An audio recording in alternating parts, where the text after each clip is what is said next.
ladies and gentlemen. This is time for another exciting episode of Rocks and Minerals. And this one's going to be a short one. I'm just going to recommend this book here.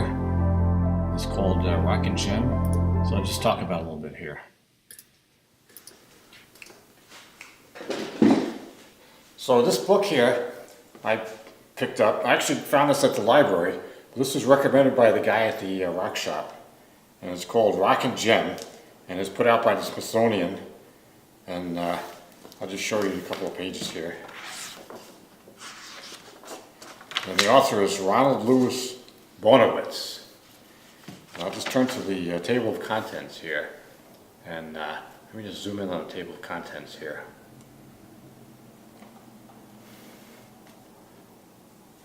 And you can see that basically there's a bunch of sections here. It's kind of a coffee table book. It's not really a textbook, like, you wouldn't use this to study geology or anything. But it is a pretty good reference book. And it's got sections on, first of all, it starts with the origins. And it kind of tells you where rocks came from. And it really actually starts with the Big Bang and the origin of the universe. Then the formation of planets and the Earth. And that kind of stuff. But then it gets, there's a whole chapter here on rocks, where he talks about the different kind of rocks, igneous rocks, sedimentary rocks, metamorphic rocks. And then there's a big section here, it's a big reference on minerals. And it starts out with just what's a mineral, but then it divides the minerals into different kinds of minerals, like sulfides and sulfates and oxides, etc. And it tells you what they are. So let me just give you one example here. So here's a mineral, and this is actually called wolfenite, and it's from Arizona. It's from a mine in Arizona.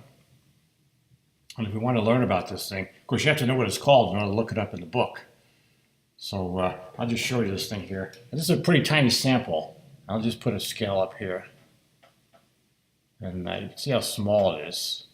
This is measuring in 30 seconds. So it's only like 10/32 of an inch.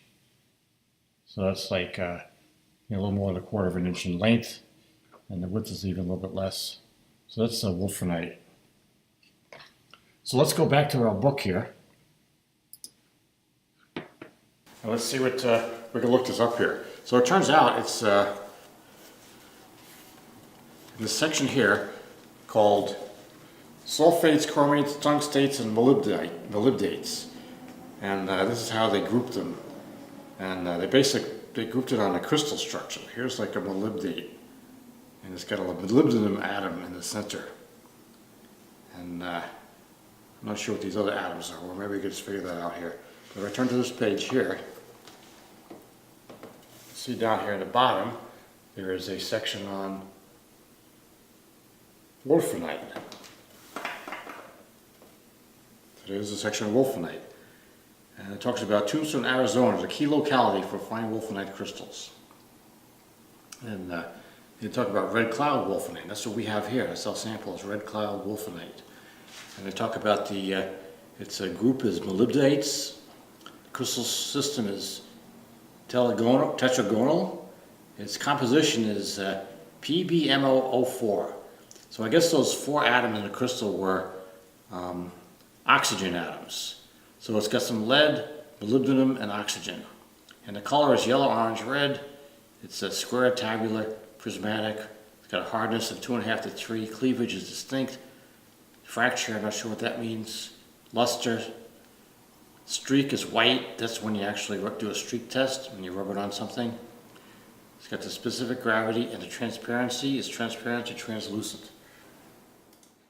If I go back to my sample here, you can see it kind of matches what's in the book. So that's basically all I want to talk about. Just give you an example of this book, and I think it's a pretty good resource to learn about minerals.